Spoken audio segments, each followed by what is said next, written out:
It's so good, dude. I'm telling you, it's so good. Should you like the one where you sniff in like through the eyes, like the cliche, what was it, the hentai girl eyes and all? I'm not. Let's get into it. Welcome back, nerds. You're watching the More Than a Cartoon podcast. I am your host, Dr. Applesauce, with my co-host, Kyle. Guys, we're going to talk about the most successful and profitable aspect of the anime industry ever, live action adaptations. Oh.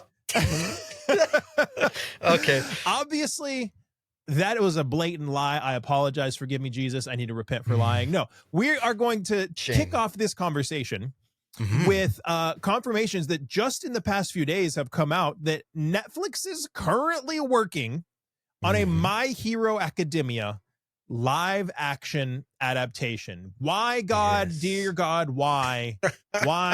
Why times a million, 20,000 times why do we need a My Hero Academia live action? I don't we got a lot to talk about on this. Tell me what you think, Kyle. What are your initial thoughts about that? So a lot of it right now, it feels like people are reaching on a lot of stuff, what I've seen when it comes for the My Hero Academia. But what I've been told and what I'm presuming, this might have been the same time, but there was talks or even announcement of a My Hero Academia back in like 2018, live action, of course, in 2018. It's been rumored for a long time. Yeah. But now Netflix is confirmed that they're in production of this. I feel like Netflix is very scared to do certain live actions because of how people just bash on it. Now, what happened recently that changed this sway of, no, let's go live action, everything live action, because you know what's happening also? Solo leveling live action. And all. Now, we're not getting into that because that's just, we always talk about solo leveling. And by the way, he's not saying that was successful. No, he's saying that it's happening. It's happening. Now, when it comes to this, you had One Piece, which became amazing. It was beautiful when it first came out. And I'm not saying like it's bad. I'm excited for season 2. But what's riding that coattails? You have solo leveling because it's making money. Because I think like that's happening with Netflix. They just say, hey, it's going to make money. Let's do solo leveling. Yeah. What's also making money? My Hero Academia. That we can probably go back to that, redo it. The two together and make some. It always like. It's not going to do well. This is one of those topics that blows my mind. And I can think of. There's 2 live actions adaptations of anime that have been done, in my opinion, that have been done well. One's been done well. One's been really successful, right? One Piece was very successful. Okay. The One Piece live action was great. Okay. It was but very done successful. Well.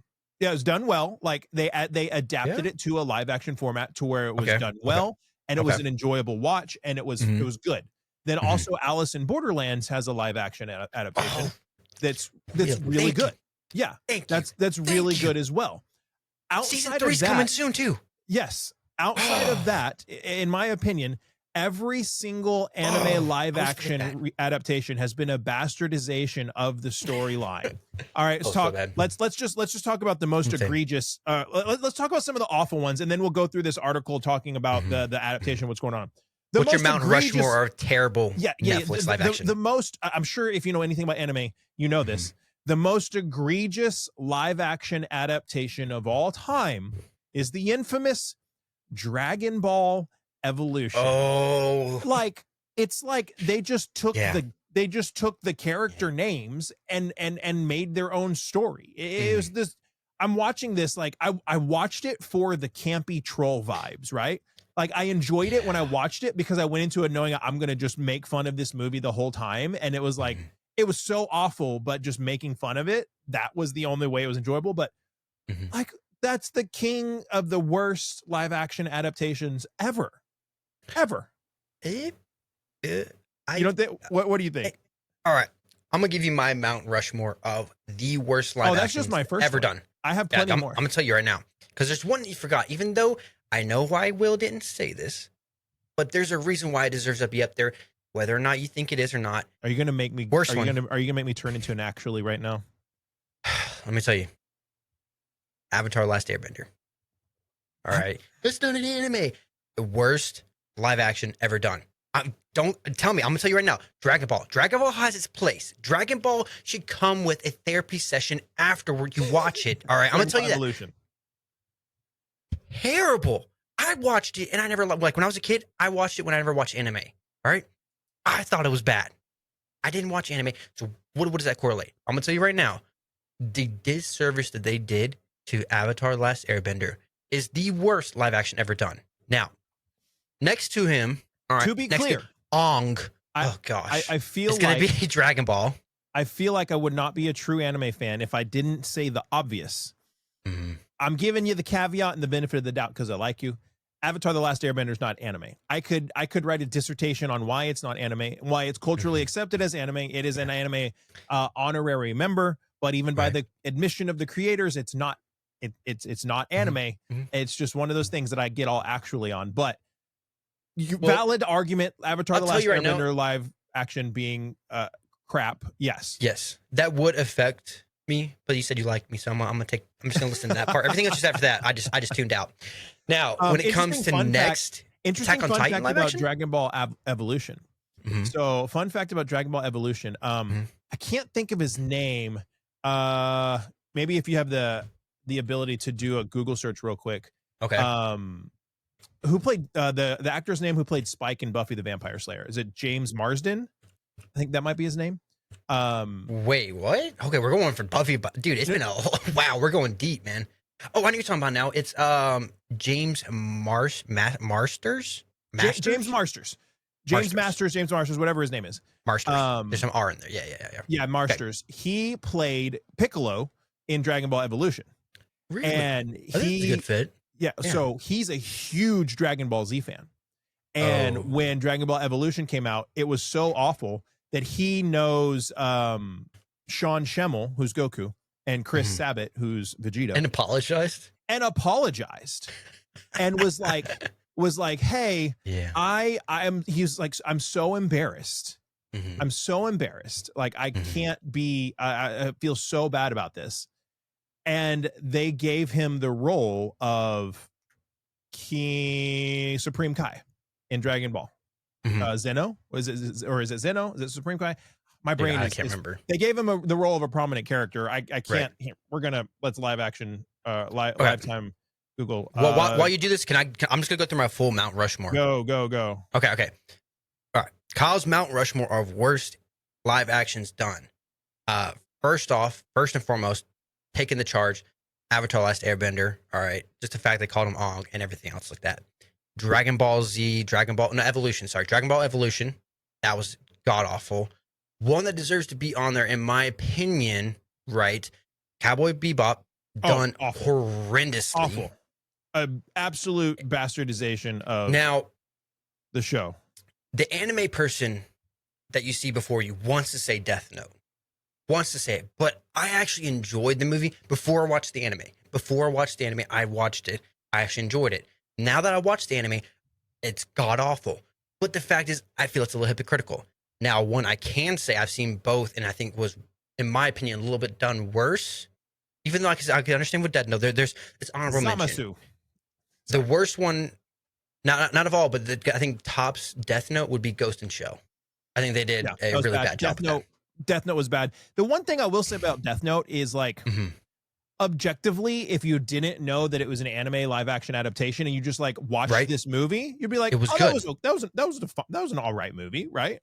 The only reason why I rank it over Ghost in the Shell was because of Willem Dafoe.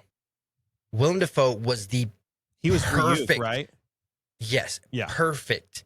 Now, for what is it? No, not for like was it Light? Light. The main character. What I'm trying to think of. No, I'm trying to think of his name. That's why I'm tracking his name. I cannot remember.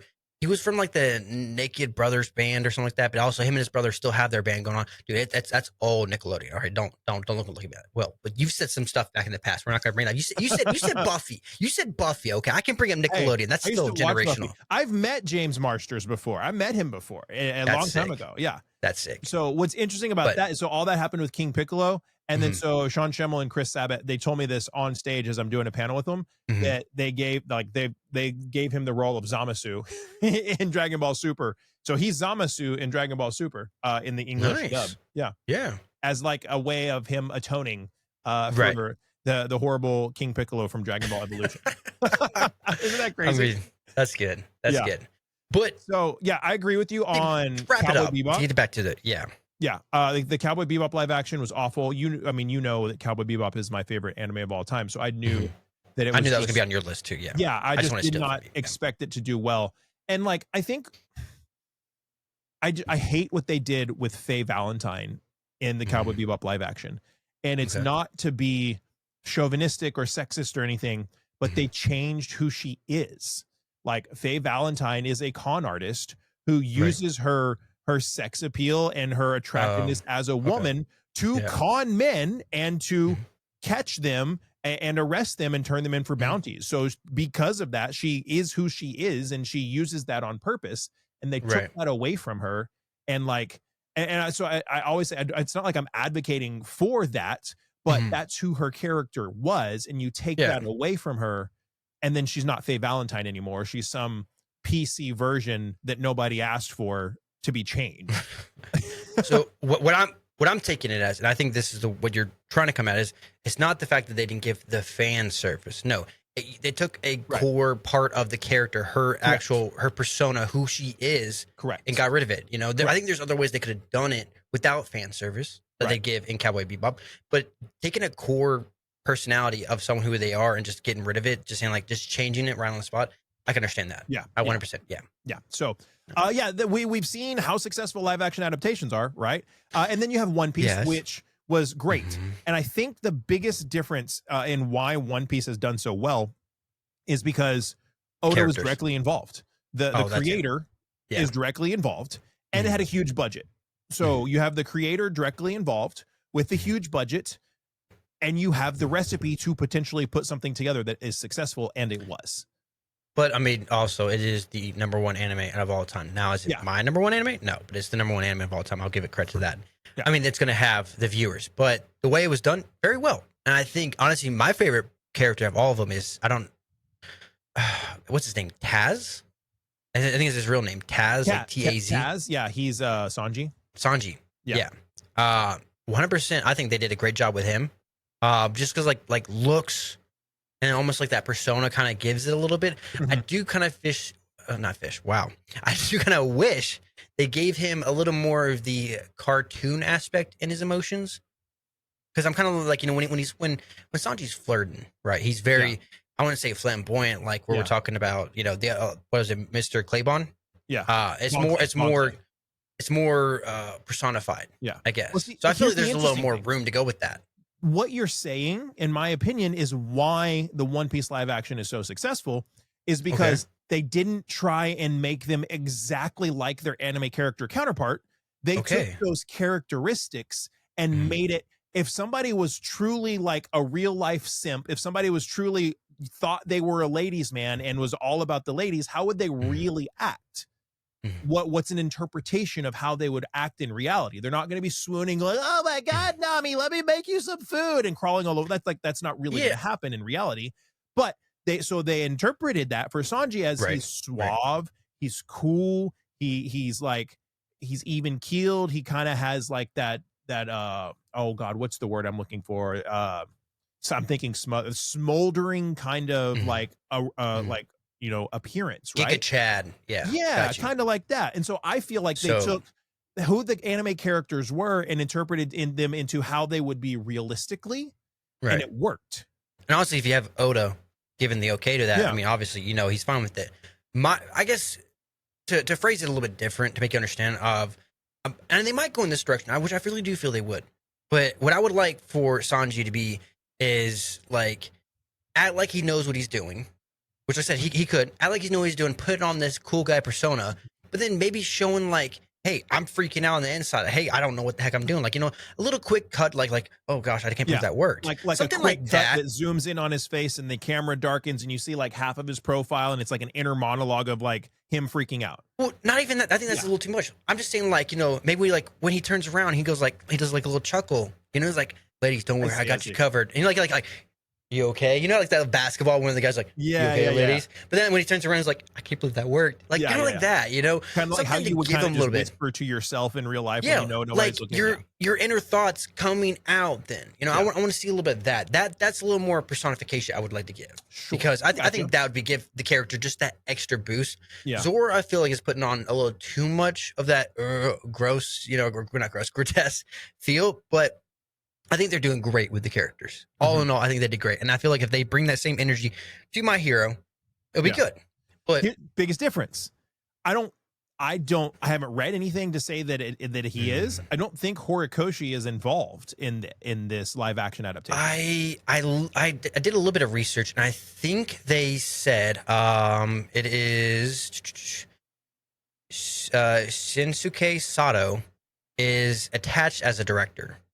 He's also known to adapting manga and anime to live action before, like Bleach. Yes. So Kohei Horikoshi is the creator of My Hero Academia. And so they have two different people, I guess. Yeah. So kind of my point is like where Oda was directly involved in the One Piece live action, Horikoshi, the creator of My Hero, so far as I can tell, isn't involved. So I don't think he would.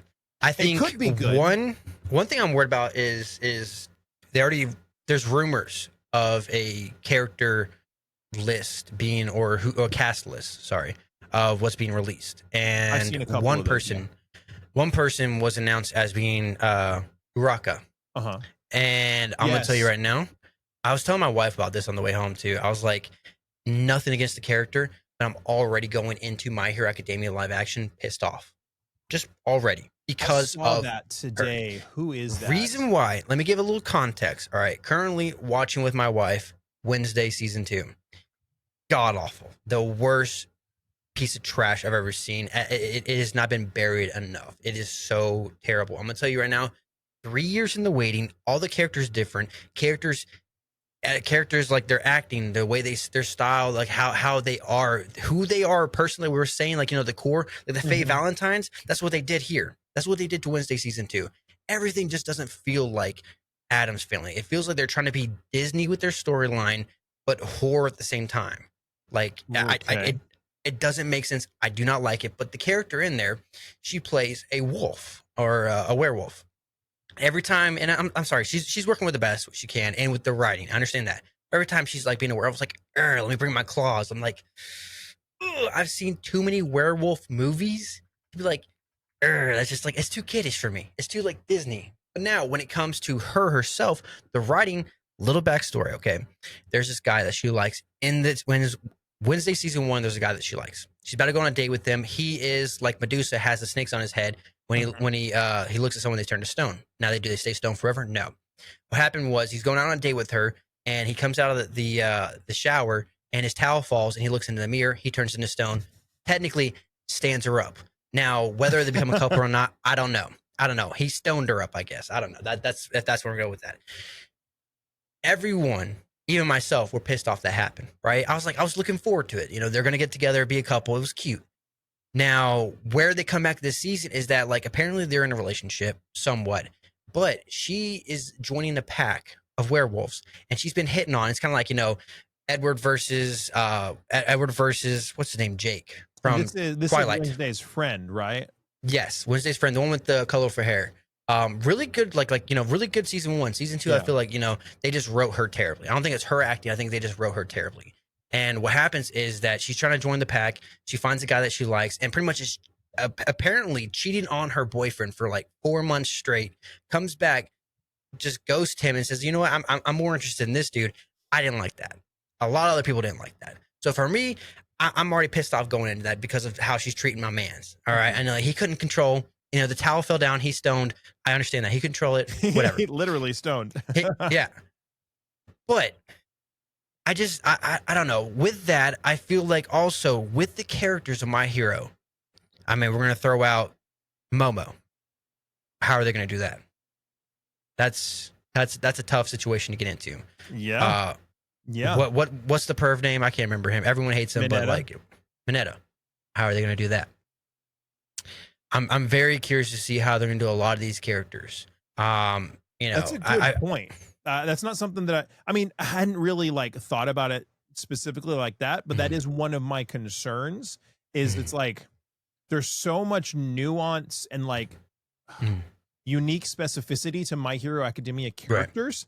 Right. How do we do that in real life? Like Froppy, okay, you could pull Froppy off, but yeah, how do you do Momo? Like, because they've already done that with X-Men, with Froppy, so it works. You could do Momo, but how like she's 14 and running around in a very skimpy hero costume, which, but also what does she have to fair, do to get the tools? Yeah, to be fair, it's like it makes sense because that's how she can't create things from her body and have clothes covering it up, right? Like I get it, but like how do you do that in a live action, right?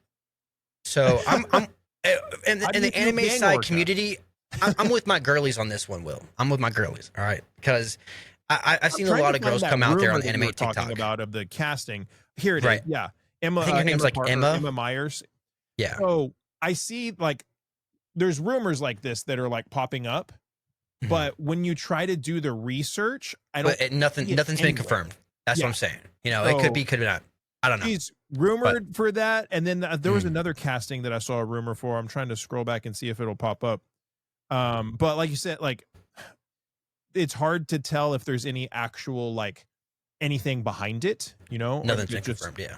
Yeah, if it's just speculation. Is it just somebody making something up to, you know, post something online? Like who and stir up controversy? Get a little trend going. Who knows? But I mean, it's definitely happening. Like Netflix is backing it. They've announced a screenwriter for it. Like it's definitely happening, and it's just I don't see how that it could be done well, but I'm sure a lot of people said that about One Piece as well, and they did it well. So I went in with no expectations with One Piece. I thought I was going to flop. Everyone said it was going to do terrible. So did I. And I watched the first episode, and I was like, wow. And my wife watched it with me. Pretty she good. Watch yeah. Oh, my wife watched it too, and she actually enjoyed it. Yeah. But like I said, if they're going to appeal, and I feel like, correct me if I'm wrong, but My Hero is more geared towards, or I guess not geared, more liked by the women, correct? I wouldn't say that. No. Really? I've seen a lot more females like that. And which is odd to me. It's shonen, so it's like it's geared towards men, for like it's made for high school aged boys, like technically, but it's still very good. I've seen a lot of women come out, but at the same time, I've seen a lot of women mad about it too. Like I said, specifically going back to the Momo situation, I feel like I said, I'm on the girly side. I feel like what the girls are saying is correct because when I've seen how Momo does her powers, I mean, we all know what that's for. Like I said, it's shonen, so we know what it's for. Now, why was that written in? Is there another way? Is there any other way we could have done that power? Because I mean, you have a guy who's a spray bottle for a head. Yeah. What is there anything else we could have done? Are they going to do Tokiyami, who Dark Shadow? He's a dude with like a raven for the thing. How are they going to do? And so it's things like this that make me like, how are they going to do? What's your name? Is it Toga? The one that steals the blood and can shapeshift. Toga. You know how like what happens when that happens? Like how are they going to do that? He melts and stuff like CGI. Like how's that? So there's a lot of questions. It's like how are they going to pull that off? Like I don't know. I feel like the CGI might not be good CGI too. budget. Like no, because I mean, or it's just going to be a really crappy adaptation like Yu Yu Hakusho was. There's another one, Yu Yu Hakusho. Yeah, that's true. Tell me this. Okay, All Might. How are they going to do his character from being buff to scrawny? How are they going to do that? Are they going to get two characters? Muscle suit. But like, are they going to do what they did with like Shazam? Probably then give him a muscle suit. Maybe that would make sense. Think about the first Captain America movie. Like, but no, he grew that muscle though. Huh? He grew that muscle though. Steroids grew that muscle. They superimposed Chris Evans' head on a really scrawny guy. That budget, I don't think they would have because if they had to put it for everything else of My Hero, it's okay. I thought you were talking about like his muscle. No, steroids did that. That was what, like 10 years ago? They did that 10 years ago. That was really cool though. Maybe it's cheaper to do that. I don't know. And I mean, we can belabor it all day long, but it's how I don't know how. I don't know why. And I'm going to be here to see it. And I'd say it's probably a 9 out of 10 likelihood that it doesn't ever get a second season. It's just going to go into the bowels of failed live action anime projects that never should have happened. And there we go. But so you're confirming right now that My Hero Academia live action is going to flop. I'll give it like I said, I'll give it a 90% chance, 9 out of 10 that it'll flop. Okay. That's going to flop. Now, I'll pay attention because I really, really do like My Hero Academia. We could do a whole episode on My Hero Academia breaking down the nuance of the characters because that's one that be scratching the surface. Yeah, I read the manga of that one, so I know how it ends, and I could not wait. I liked it so much. And I personally, there's a lot of controversy over the ending of My Hero Academia. I personally think it ended very, very well. Have you read the manga or? I've seen some leaks of what happens after. I don't know what happens fully. I know certain things. Yeah, but I don't want to say because I don't know if it was true or not. But yeah, I don't want it to be true if it is for listeners or viewers. But people were upset with the way that it ended because it's not your typical like happy, everything's perfect, but it's not like the end of the world. But like I thought it wrapped up really well, and then we're gonna get into the.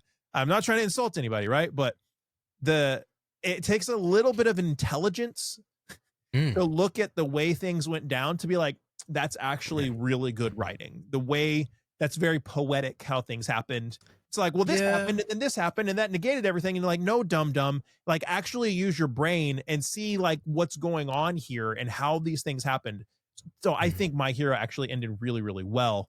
But I had to read the manga because I loved it so much. But it really makes me wonder, like, I didn't even think about the final war arc. How would they even ever do it? Like, realistically, how are they going to ever do a live action of Shigaraki and like all the crazy stuff that he can do? Like, I don't know. Sitting there, like you have a guy sitting there with pointing his eyes just to keep make sure like a eraser doesn't shut him, and so he doesn't blink. Right? I don't know. So my mindset when it comes to My Hero of like the ending, but I don't know what happens. But when it comes to My Hero Academia's ending, I think whatever direction they go, it won't be good. And if people don't like that, I can understand it. Here's why: because if you look at the first couple seasons, you're hoping there's going to be a good ending. But if you look at My Hero Academia from day one, it's never been a happy anime. It might give that perception, but it is not a happy anime. Yeah. So the more you go further, it might start off like you feel like this is Disney. And then the more you watch, it's getting darker and darker. Yeah. And then once he goes on his villain arc, it gets dark. And so I'm like, villain arc. Yeah, it absolutely right now, get darker and darker. I have no expectations of a good ending. Yeah. So, but the thing is, that's why I love anime. It's not the endings you're expecting, or not even the endings you're wanting. Well, but it's whatever the writer wants. Like, Horikoshi does such a good job, like starting you off. It's like you're in this hero society, and you're like, oh, it's heroes and villains, and oh, this is cool and fun. And there's this slow transition, and you start to realize that it's actually there's stuff going on in the background. So, it's a really dark world. If you manifest a quirk that people think is socially unacceptable, you get shunned. And it's like the hero society is creating their own villains by mistreating and abusing people that have quirks that aren't like acceptable quirks. Like Himiko Toga's quirk is not an acceptable quirk, and Shigaraki's quirk is not like these quirks like this. And like there's a redemption arc through that, and it's very, very well done. And it's one of those things that like if you don't have the basic intelligence to actually look at a story beyond its base level, which anime fans, I love you, I really do, but there's a lot of anime fans out there that, you know, they want Jujutsu Kaisen. That's what they want. And that's great. I love you, and I'm happy for you, and I'm happy that you're here. If you like, that's what you want. There's more to some you're entitled to your opinion. Now, Will's claiming intelligence, right? Let me ask you this. Explain to me how a guy with sticky balls is in A class. That's a really good question. I have found so many people asking that question. I'm like, how would I defend that if someone asked me? I have no idea. Yeah. I don't know. You know, he could be the diversity hire. He could be the making the best of the situation is good. Candidate. He's a DEI. Whoa! I'm gonna tell you right now. I'm trying to find every single situation of like making terrible. Like you know, even Shigaraki. You know, he's finding the best way of a situation. And Mineta, like, dude, what? There's nothing. I can't find anything. Like, cool, dude. You can stick stuff together. Not grape rush. Gosh. In reality, he's there for the comic relief. Yeah, really is. Now, what is supposed to be comic relief, and trying to transition to our next topic I want to talk about. This is an interesting one.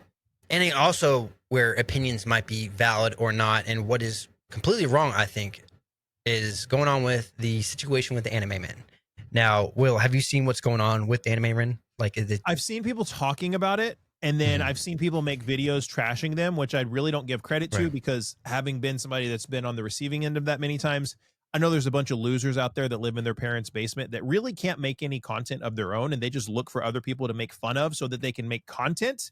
And if you wonder if I'm talking about you, I probably am. I mean that with all the disrespect, by the way.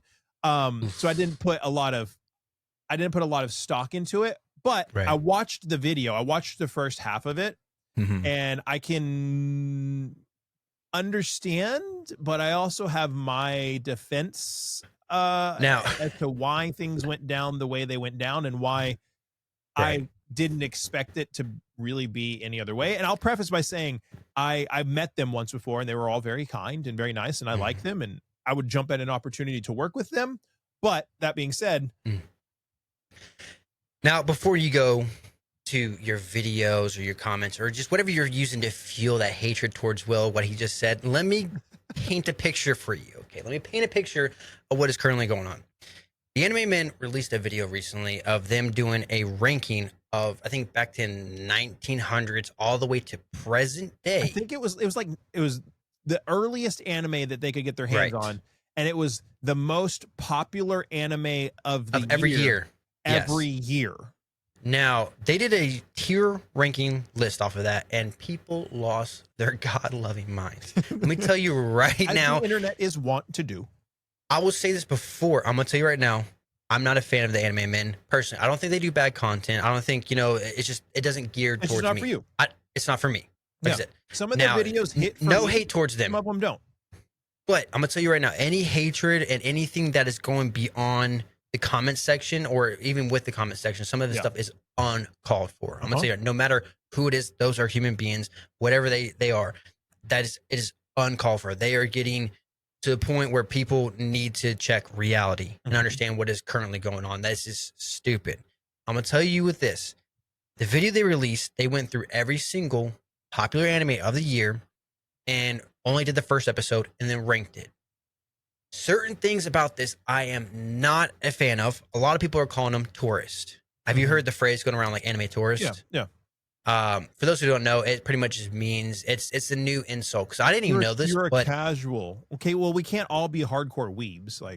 Well, that right there, weeb. That's an insult. Did you know that? It originated as an insult, and then weeb is something where someone takes their culture and denounce it, and they only associate themselves with Japanese culture. And now, then if you still consider yourself a weeb, anime community took that insult and owned it, and it's like calling someone a nerd or a geek now. It's acceptable now. Yeah, there's a perfect quote. May I be ADD for a second? There's a perfect quote from one of the funniest movies of all time, called "She's Just Not That Into You." Where Jay Baruchel gets it's a situation that would never actually happen in real life, let's just say that. But his best friend's name is Stainer, and somebody says, why is your name Stainer? He goes, well, when I was a kid, I peed my pants till I was like 12 years old, and everybody made fun of me and called me Stainer. And they're like, well, why would you still be called that? And he goes, I just took power of the name and I took ownership of it, and then it was no longer an insult. That's what the anime community did with weeb. There you go. I think my best quote similar to that from a movie was actually from Medea. And she says, and honestly, it really does resonate a lot, but it's not what they call you. It's what you answer to. That is money right there. When you hear that, it's like, that resonates so much. Now, for those who don't know who the Anime Men are, they mainly focus on YouTube Shorts, TikTok videos. They really blew up around COVID. Not true. Mainly. If you look at their content, I know they do focus on long form content now that I've seen. Have 5 million subscribers on YouTube. Correct. But where do they get their views from? If you look at their most popular videos, is from Shorts. The way they got really, really popular is they were doing, they did several music videos, live action music videos over. That's not how they originally got popular. Yes, it is. That's what's keeping them popular now. No, that's how they hit the scene, is they did these live action music video covers of a couple of different songs, and that's what really sparked them to really gain a bunch of traction several years ago. And then now they're they've leaned into shorts and stuff more, but they started off with those live action music videos. So where they started getting traction, from my perspective. Now we can go into more research on it later on if we need to, but they were doing skits while they were in school, and of course one of the guys of there, who I'm going to tell you right now, claims to not watch anime but is a part of the Anime Men, whatever. His mom is a teacher, and so they would just film, and that's why they still film skits in her class. So they did skits in their class. You saw a lot of that stuff, and that's how they blew up. Now, and from that, now, yes, they have gotten into music videos, and people are like, well, they get a lot of their views from music videos. I could be wrong. The problem is, though, is that they do their music videos, which are high production. They don't get money from that because it would instantly get copyrighted if they got that. So they do that, get the views, that funds everything else with the shorts, and also with their, I'm gonna say it, low budget compared to their music videos. They're low budget videos. And I don't want to take that as an insult, but I do take a little bit insult when I see their thumbnails. Thumbnails are done very well, but it reminds me of old YouTube with the clickbait. Because when you're saying we're doing this, this, and this, and you're just sitting on the couch doing nothing, that I feel a little bit clickbait. Now, the problem I have with this is that they seem to gear their target audience as younger audience, I guess. I gotta say teenagers almost. And with the ranking they did, you know, obviously they consider themselves almost COVID anime fans. At least some of them have said they're COVID anime fans. They watched these animes that are very popular currently. So I would have been fine if they just did, like, you know, from the 2000s up. Now they went a little bit further back. One of them even stated they didn't realize that Goku had a tail. You call yourselves the anime men, and you didn't know that Goku had a tail. I don't watch Dragon Ball. I don't like Dragon Ball. I sure as hell know Goku has a tail. I just don't understand that. Now, when I watch some of their videos just to get a reference of what's going on, so I could come on here and not say like, oh, I don't know what I'm talking about. What I've seen is that their videos are very, if you took Mr. Beast and the anime man, not men, anime man, I think it's Joey Bizzington. Yes. If you took those and mashed them together, that's what it feels like. Yeah. So not really calling plagiarism like that. It's like whatever they're doing, it's working. Because like I can't preach on any stuff. They're doing way better than I am. Yeah. The way they're doing their videos. Yeah, the way they're doing their stuff, it's working for them. But I don't like what I'm seeing currently is that they are gearing their audience to be younger. I think one of the main ones, his name is Gianni. He came out and there was like leaks or something like that with Discord of him doing response of people talking about the video. He's like, he gave a response, and those who know YouTube and even know TikTok and social media, they know that his response is, well, at least we're not talking to kids, young kids. You know, I'm like, hey, that's good. But like, you know, he's like, it's not our best video. And then it goes on further. That's just a little first intro segment of it. I'm like, that's not a way to start it. While I was doing research for this video, it took me less than a minute. All right. It just popped up of a video of most of the anime men sitting on a couch, all bricked up, showing like faking it. Obviously, I'm assuming they're faking it, sitting on the couch right next to each other, all bricked up. I think for me personally, that didn't sit right with me. As first off, as a grown male, that didn't sit right with me. Yeah. Also, though, is if you're gearing your target audience, and you know your audience is probably younger, I would love to see their analytics on this. That didn't sit right with me. You're saying, oh, at least we're not, you know, talking to kids. But what are you showing them? That didn't sit well with me. Another part that didn't sit well with me, though, is the fact that they're out here, their main content is rage bait. So when I saw this video, I knew it was going to be rage bait. I knew it. I didn't like how everyone was attacking them. I was trying to actually come into this on their defense. But the more and more I watched it, though, I mean, they're setting themselves up for this. They do this all the time. Yeah. And what I don't like is the fact that they always do fake breakups. Oh, we're breaking up and all. You know, I got kicked out of the anime. I'm so tired of that because you know what it does? It draws drama. It's the same stuff. I feel like it's a disservice to your fans, too, because they're following you for the group. And saying you're breaking up, I feel like that's a serious thing. Because I know even for like, say, boy bands, you know, for like even like K-pop groups or something like that. Like, say if me and you, if we found out, like if it was a real group called like you know, the Saja Boys, we found out they broke up, we would be upset, right? So that right there, that separation, I don't think is good for their brand. But like I said, they're doing better than us. What am I supposed to say on this, right? I don't feel like they're having their fans in mind. Yeah. I feel like what they're doing is whatever's going to bring the most money. I think I can see everything that you're saying, but there's something that I've always filtered the lens of all of their content and everything they do through. Okay. And that's that these guys are just out of high school. They're young. These guys are kids. Yeah. They're like maybe 19, 20, maybe 21. Like they're young. They're young. And knowing that, I don't like none of this stuff surprises me really. You know, I've always kind of filtered their content through the lens of like, hey, these guys are kids, you know, compared to us, right? These guys are fresh out of high school, like less than 5 years out of high school, right? And so filtering things through that lens, I'm not really surprised by any of it, right? It's kind of just like, well, they're younger. That's what they're doing. Yeah.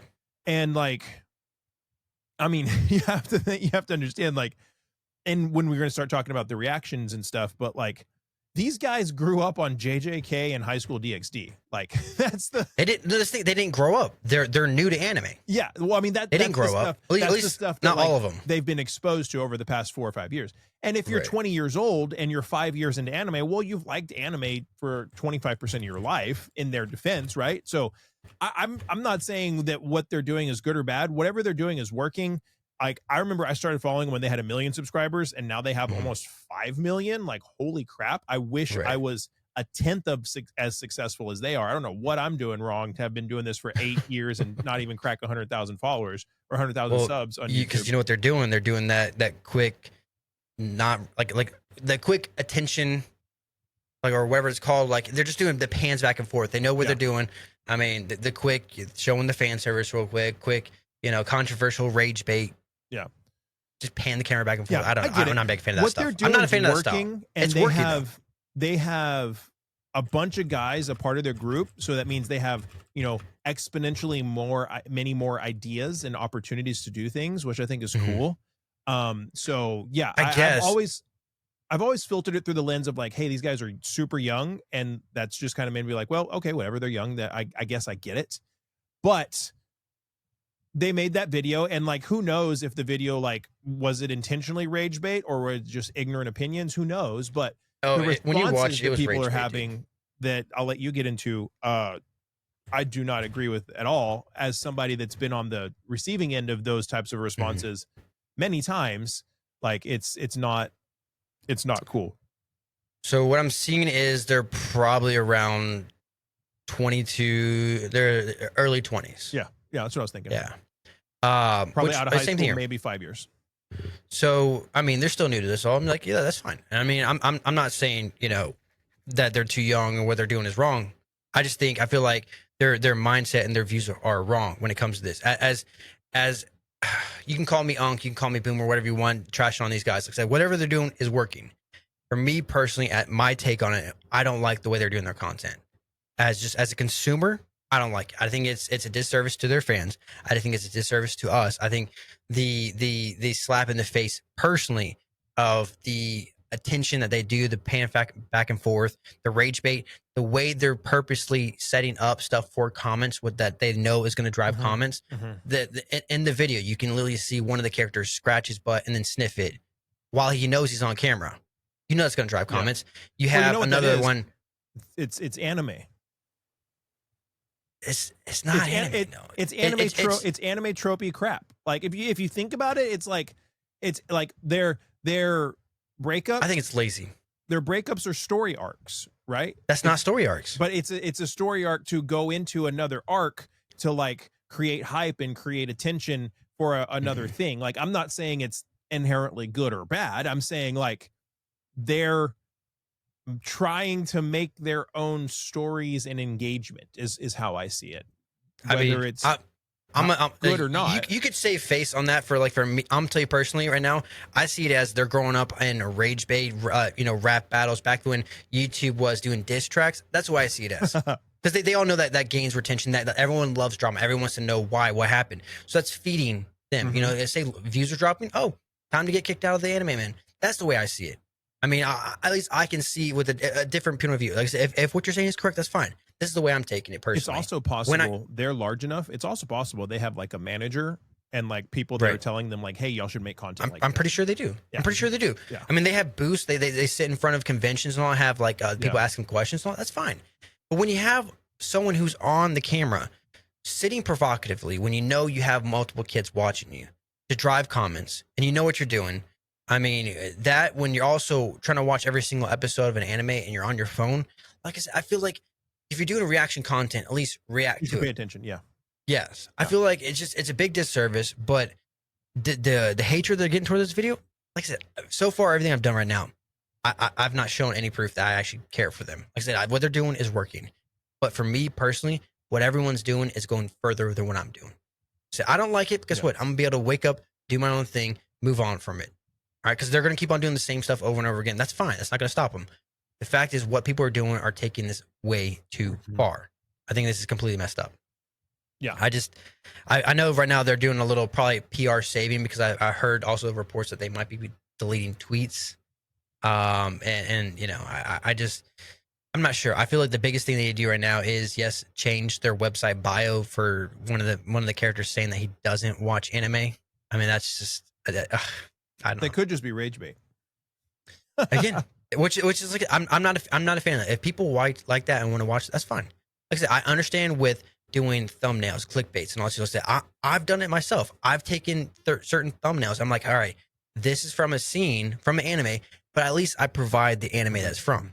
Like I at least give the results of what it is. Now, with their videos, I think it's a little clickbait, but at the same time, like I said, I feel like just I don't know. It feels low effort, low enthusiasm. It feels like it looks like a torture for them to record these videos, in my opinion.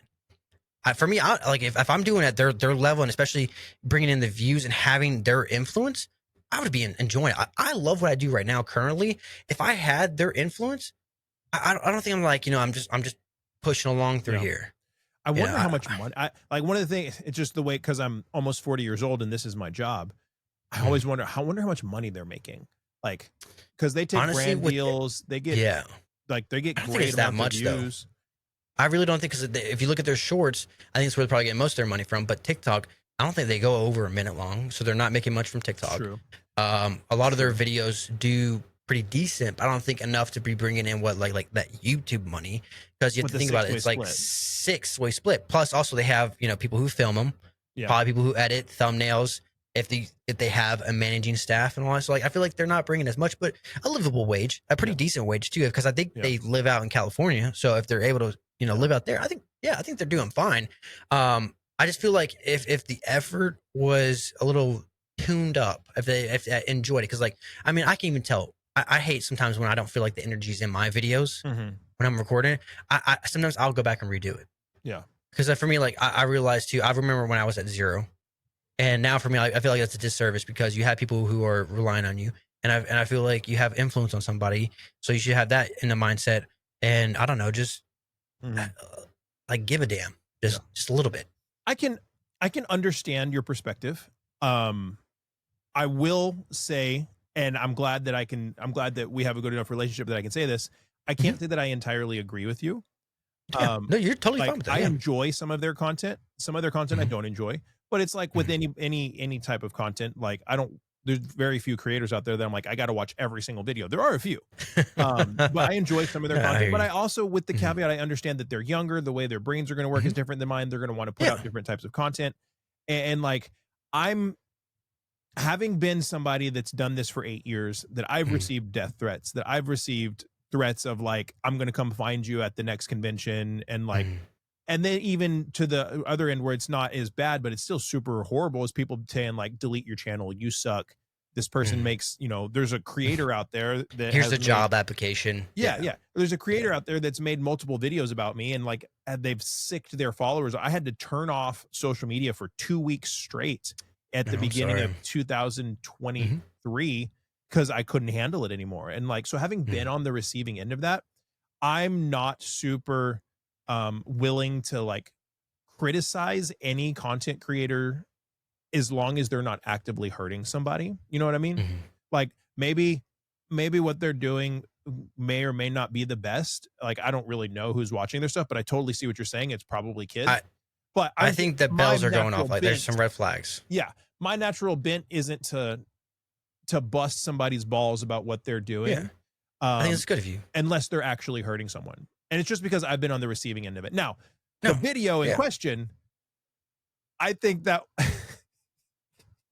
I can't believe that they didn't know Goku has a tail. Okay. Like, come on. Yeah. Yeah, it was wild. But the response that people have had, it's not not appropriate at all. It's disgusting, actually. It's terrible to see stuff like this because we're in a day and age. Who cares? They even call it keyboard warriors. Who cares? Let's take everything. Who cares if they're casuals? Who cares if they're fans casual for 5 years, right? They built a YouTube channel with 5 million people as casuals. That's congrats for them for having done that. I don't care if they're casual and like people commenting on that, whatever, that's fine. But if you're the type of person that wants to threaten somebody, an anime creator, over the content that they made because you think they're a casual fan or they didn't know who Goku was or something like that, like you've lost the plot. Especially like we're not going to get into any current events, but especially with things that are going on in our world, like you've lost the point of all of this. Like you've lost reality. Yeah, you shouldn't be threatening somebody or wishing harm on somebody over the internet because they made a video you don't like. Like, guess what? How just sad block is your the person. life? Stop watching them. Yeah, it's that hard. You know what adults do when they see videos they don't like or creators they don't like? They unfollow them and they don't watch their stuff. You know what children do? They don't. There's 2 levels of children that make these type of comments. You have the one person that follows the creator so that they can see everything and leave crappy comments all the time. You know what that is? Congratulations, you're a fan. You might be a hater, but you're a fan. And then you have the other type of person that doesn't follow them, but they live rent free in their head all the time. So they're constantly going and checking and looking at all their stuff and commenting on it. And you know what? Right. When people do that and they see that you don't follow them, because this happens to me. If you can't tell, I'm a little passionate about this. This happens to me. And I'm like, you know what? You're leaving nasty comments all the time. Let me click on your profile. Why are you commenting on like 50% of my posts and you don't follow me? Oh, I live in your head rent free. And you think about me all the time and you come to my profile and check up on me, but you don't follow me. So there's 2 types of people that do that. And you've lost the point of this entire community if you're just hating on people and leaving nasty comments to them. And as much as that sucks, like there's so much more to life than to just be a hater. Like just don't follow the people you don't like. Follow the people you enjoy so that when you consume content, it brings you joy. You know? Yeah. I think if there's anything to take from this, and I know it seemed like I might have been coming out hard, and you know, I don't feel like you were being fair. You weren't being critical. You weren't saying anything rude at all. Because I'm not saying any of that at you. No, you're good. These other, what they make, it's working for me. Like I said, personally, I like putting out the content I put out. Yeah. If they like putting out that content, I can't say anything about that. That's them. And guess what I have? I have the opportunity to go past it. I feel like what they do, the only thing that needs to be held accountable, though, is that they need to realize who they're gearing their audience towards and what they're doing with that influence. And you know I feel like you hold a power to that. They're young guys. They might and they're going to mess up. They're going to make mistakes. And they might not have anybody in their lives that's telling them, hey, have you thought about the perception of this type of content? Yeah. Have you thought about when you do this, who might be watching this video? Because I'm 38 years old and I have enough time under my belt that every single video I put out, I filter through the grid of, hey, there's kids probably going to watch this. So like when I do my cosplay interviews, I could totally go and interview the sluttiest dressed cosplayers all the time and get heck of views because, you got the assets hanging out everywhere, but I know that kids watch my stuff. And so I don't do that, but I'm old enough and I've had mentors to kind of guide me and teach me how to do this. Maybe they might not have that, they might not have somebody saying, hey, you should think about these things. I mean, best thing that ever happened to me, I know with the content I released too, but best thing ever happened to me was someone commented or messaged me personally and was like, hey, have you ever thought about listing the rating of the anime because, it'd help out whether if I should or should not watch it. I was like, that's a great idea. Now, a lot of people see like, 18 plus, like, that means like, I can watch even though I'm not 18. I did it because like, you need to be smart enough to realize, hey, this is 18 plus. Now, does that mean, is it like rated R, like where it's going to have gore? Or like, that's why I also like, if you see an exclamation point, if you see a question, if you see like the way I write yes or no to it, kind of should let you tell whether you not should watch it. I mean, I try to give that clear, but also ultimately it does rely on the parents who's watching this. If they're underage kids are watching this stuff, I understand that. but at least I try to give a warning as much as I can and understanding this, because I know exactly what I'm doing with my content and how it does it. But when it comes to, like I said, you got to have like a certain understanding, though. I mean, me and you both know. We know exactly what would get views on TikTok. We don't decide to take that route. I'm not saying that the anime men are doing this. We don't decide to take that route. There's certain things in anime that we could easily do and show that would get us views. Now, I know other content creators do that. I'm not a fan of that. I don't decide to choose that route. Me and Will have both discussed it, that like for us content creators, we try to gear it at least, try our best at least sometimes, to where if our kids watch this one day, would be proud of it, or if my children watch wouldn't it. be ashamed. Yeah. So that's where I try to look at it. And now, that's not to they're still young, though. That's not to say that people out there making content that is more adult, or I'm not talking about like adult, like OF content, but I'm talking about people that are making content that's not for kids. Not to say that there's anything wrong with that. There's nothing wrong with that. Like, oh no, totally fine. Yeah. It's just not what we do. I've had like a mature company that does anime mature stuff reach out for a sponsor, and you know, it was pretty big. I said no. That's just personally me. Like I said, I don't have wrong with anyone who does it. Personally, I didn't want my name tied to that. You know, I said like, hey, I'll push you in that direction if you want to know. But like for me, I'm not. That's not me. Dragon's Lair.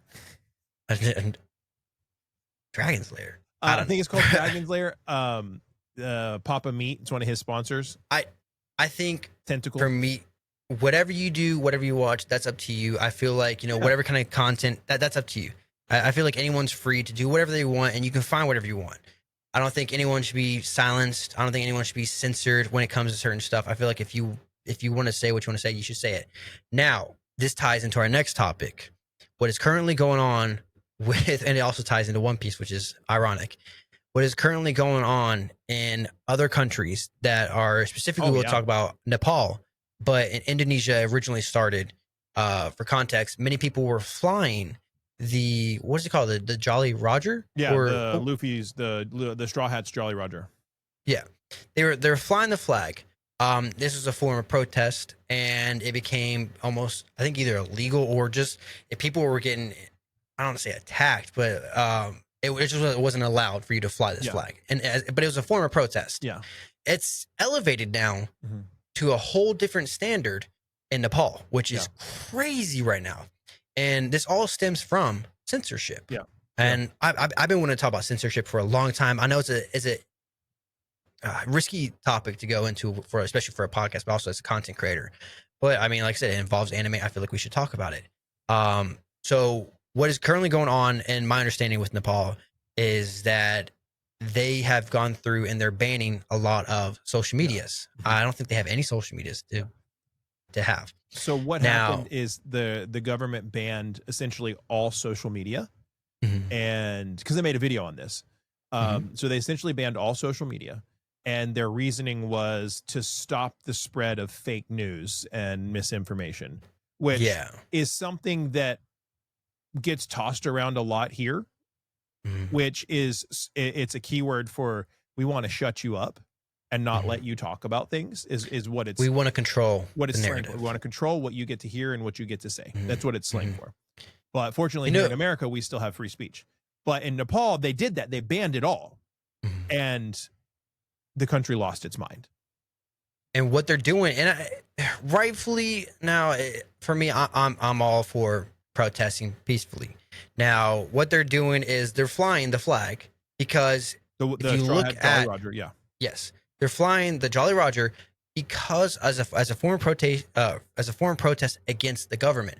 And that's what One Piece is all about, and that's why it could be a little iffy, and it kind of is going on currently with Texas and all that stuff. It's just that some people believe that, but that's a whole different thing with Texas. But with this, politics and anime are forming together, and it's forming something that could be scary for us in the near future, which, like I said, we're going to go into this further in the future. But censorship is going on, and I think it's wrong what's happening to them, but that's for their government to decide. I mean, we have our own issues to figure out. The good news is the protests, as awful as they were, like 20 people died, and like hundreds of people were hurt. Like, it's crazy. You have to understand, when you talk about these other countries, like, their citizens don't have the rights that we as American citizens do. So them protesting is like a lot more dangerous. But yes, very basically, dangerous. like, they reversed everything the next day and Yeah, reinstated. they lifted some of the bans. But the fact is, like I said, it did work, but at what cost, though? At what cost? I mean, those are 20 people injured or have lost their life. I feel like that's. Now, it was anime the main influence of it? I don't think so, but I mean, I think it was just. I think it's amazing how anime can have an impact. Symbol. It was a symbol, just to have that flag as a symbol and show and what it stood for. Yeah, show what it stood for. Now, right or wrong, I don't know if we should give our stance on that, but for me, I feel like it shows the power of anime, though. On the good side, it shows what it can. Not only does it help us, but it could also probably help the world potentially. It shows the deeper underlying message behind some of the really great anime out there. We talked about My Hero Academia and how it has the underlying message of, like, you can create your own monsters in the world depending on how you treat people, right? That's a very real message. It's a very real, like, thing that happens. And in One Piece, it had this theme of, like, hey, it seems like it's pirates, but the lines are blurred. Like, some of the pirates are good and some of them are evil, and some of the soldiers are good and some of them are evil. Right. And, like, Luffy and his crew are, like, standing up at times against the evil government, which is a very real thing, right? If the government is, in charge and supposed to be the good guys, but the government's evil, and then the good guys stand up against the government, well, what's the government going to say? Who's the bad guys? The people standing up against them, right? Which is what they do in One Piece too. So it just goes to show the true, deeper meaning that anime can have, and why it's more than just a cartoon. I think anime. I like what you did there. I think anime gives a different perspective. I think you should always look at different perspective. I think you should always look at both sides before you make, like your final opinion on something. Now, like I said, same thing with Anime Men. That's why I did research on them, because I was like, this seems a lot of hate that was not geared towards them. It was uncalled for. Now, like I said, certain things I found out that I just didn't like them. Now, you should look at both perspectives. You should look at anime just in general, but you should realize too, like Will said, it is more than a cartoon. It really is. The way it's being treated now, though, is very scary when it comes to America, because the SB 20 bill, this is something I'm afraid of. Not like shivering my timbers, no, but I am really worried what's going to happen with anime. SB 20, for those who don't know, is a bill that got signed in Texas. Pretty much, people are like, oh, they're taking away anime. No, what they're doing is, it's a law that passed in Texas in 2025. I think it came into effect recently in September, hence why we're talking about it. But it creates new criminal offenses for possession and promotion or production of, this is what they really go after, and it's very vague, obscene visual material appearing to depict a child. Now, that's a lot of gray area to go, especially if you're taking just as an anime aspect. Because originally what this was going after was AI-generated images. And what's going on with AI is disgusting with people. That is just awful. I understand that. Now, this does also include anime. And I understand it. I understand why they're if you're looking at it on the outside, I can understand why you're upset with anime. Now that we've been dipped in the water and we know how anime is and how it acts, it's a little bit different. Now, there's certain animes it's done inappropriately. But some of them, like we've talked about, even with Nukatashi, they have a lolly in it, but it's more of a bit. It's a joke. Yeah. So far, what I've seen, they've not taken it too far, in my opinion. Now, that's for someone else to decide if they've gone too far.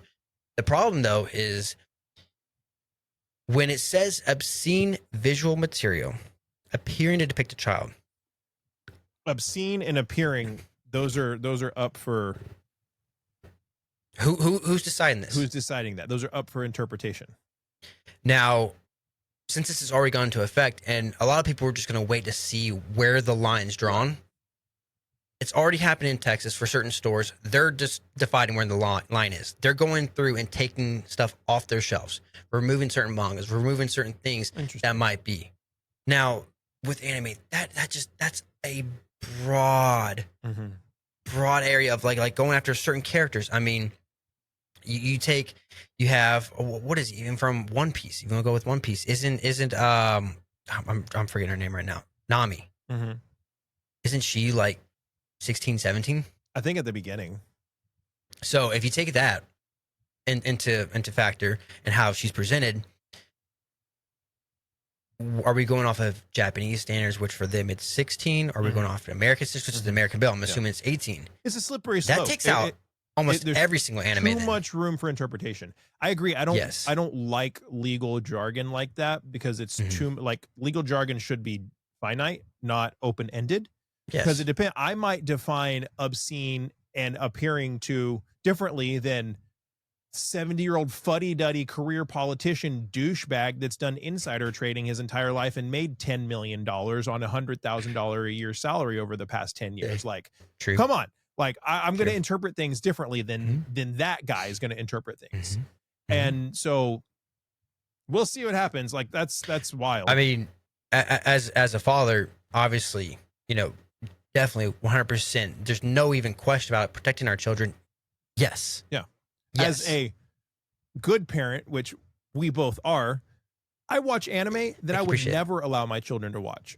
And you know what? I'm responsible. I only watch it when they're in bed. If they wake up, I pause it. I turn it off. I don't watch it when they're awake. Like, I'm not saying I watch, I'm not watching hentai or anything, but like Clevites. I wouldn't let my kids watch Clevites. Like, come on. You know what I mean? Like, I wouldn't let them watch that. Yeah. Good. But still, I think it's rough to say. It really is to decide where the line is, because if you take on one aspect, if you look at it when it comes to anime, anything with fan service is gone. Anything with anyone who's under the age of 18 is practically gone then, if you just want to put it there. What doesn't make sense to me, though, is that you've had multiple reports coming out. If you look at Nickelodeon, if you look at Disney, the way they present their characters who are underage as well. And are real people. And are real. And that stuff's still up. I feel like that's a disservice, because that's real. That's it. That should be taken down then. Because if you're coming after anime, I feel like then you need to keep true to what you're saying then. If you're trying to protect the children then. Yeah. Because I feel like a lot of stuff out here is just, I mean, even when it comes to social media too. If you want to talk about censorship, I think it needs to be stricter when it comes to that. Because I mean, dude, you can go on YouTube right now. I literally saw a music video because someone typed in, like, say, if you type in this on this music video, it was an artist who one of her songs popped up on my Spotify release radar. I heard this song. I was like, oh, I know that song. Let me go watch the music video. It said, type it this time. You type it on. You see a full-on, no censorship, nothing. You see an actual sex scene. And it's on YouTube. And it's probably still up today. No covering. It is. Wow. On YouTube? On YouTube. Wow. But it's art. Yeah. You want to talk about protecting children. I think censorship is such a hard topic because I don't think there's a middle ground. I think you have freedom, or I think you have censorship. I feel like it's not hard to draw let's say a dotted line of what is right and wrong. I think we should start there. I think once you get past that, it's too vague. Yeah, you can draw the line and say, like, I think that's what ratings are supposed to do, right? It's like, hey, here's the freedom to create the shows that you want to create, and it'll be rated G or rated Y7 or rated PG or rated TV 14, right? So I'm going the English standard MPAA, and then I'm going like anime, right? Or it'll be rated R or mature 17 or 18 plus or which is pretty much the same thing on both, right? X or rated X, yeah. And like that gradation of ratings, and you have it in video games, and it's supposed to be there to be informative of what the content is in this, so parents can make educated decisions. The problem is somewhere in the generation of our parents and then our generation becoming parents, people lost their freaking minds and just, no disrespect, okay, but just decided to raise their children by shoving screens in their faces and not actually be a parent to your child. That, or kids are raising kids. I mean, not saying like age, but people who haven't matured mentally, where they're just like, hey, I'm taking care of another life. Yeah. let me act my age. Let me act. It's time to grow up. It's not. It's like, instead of having, the grandparents watch the kids so I can go out and party, or literally have children getting drunk where your kids have to take care of you. Yeah. You have children not being parented properly, to the extent that, like, the whole Roblox thing is a whole nother cesspool of garbage, that it's like, how did it you get let your to kids the play point? Roblox? No, hell no. I would never. How did it get to the point where, one, all of that's on there, but two, that parents don't know what their children are doing? Like, I'm not a helicopter parent, but I know what my children are engaging in, what they're watching. I know what they're watching, the books that That's they're being reading. a good parent. I know. Yeah. Like, there will be no TVs, no computers, no screens in bedrooms for their entire lives. That's the way it's going to be. And it blows my mind. Like, how do we get to a point where people don't even know what's happening? These things are happening in disguise, and then parents don't know what's happening. And then all of that leads to this extreme measure to censor things to keep adults from being able to do what they want to do, because we have to protect the children. But it all goes back. Sorry, I'm crashing out. It all goes back to, rightfully it's so, not the government's job, right, to raise your dictate kids what happens in my house. Okay, I would never let my children watch High School DxD. But if I wanted to, that's not. If I wanted to, and I chose the age that they were mature enough to watch it, that is my prerogative as a parent. Again, I would never allow that in my children to watch that. Even when my children are 16, I would not allow them to watch that. And when they're 18, I would not encourage them to watch that. That is just my personal opinion and belief. It's not good for your soul. It's not good for your heart. It sets unrealistic expectations, yada, yada, yada, yada, right? That being said, it's not the government's job to control and say, you can't watch this, you can't do this, you're not allowed, you're not allowed, you're not allowed. No. Last I checked, you people work for me. You shouldn't be telling me what I'm allowed to do and not do in my own home. With you saying all of that, can I tell you? And I'm the crazy one for believing that. I know. With everything you said, is it okay if I tell you a quote that I feel like that resonates with you? Because I feel like you're a great father. I really do. I try. And I feel like you're doing the right thing. A quote I've heard from my favorite artist recently. He put it in one of his songs, and it's just been resonating with me the longest time. He said, "A present parent is better than a perfect parent." And that right there, just it means so much to me, because sometimes I feel like I want to provide the world for my daughter, but realizing right now I am her world. So just being there, shutting the laptop off, turning the phone down, being with her has brought me more joy. And I've done that a lot recently, more than I have. Now, I was very present in her life, but I've done it more now.